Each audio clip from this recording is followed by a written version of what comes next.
Hey everybody, welcome back to the channel. In today's video, I'm going to show you how to install extension on Google Chrome.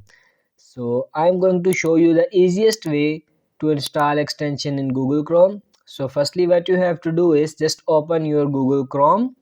So you can see three dots at the top right corner of the page. Click on it.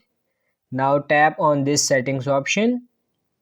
And in settings you can see this extensions option. Click on it and here you can see some extensions. So to add more extension, click on this main menu at the top left corner of the page, and here you have to click on open Chrome Web Store, or you can also access this by typing in search bar Chrome Web Store. So you can see many type of extensions. So here I am going to add this extension. So to install this, here you can see the option to add to Chrome. Click on it. Click on add extension and you can see our extension has been added. Now again simply open the extension tab and you can see our extension has been added.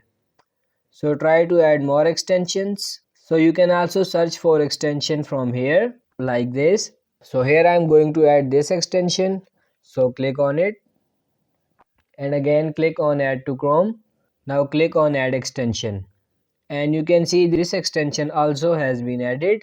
So we have installed the extensions in Google Chrome. So this is the simplest way to install extension on Google Chrome. So if you found this video helpful for you, like this video and subscribe to the channel. Thank you for watching.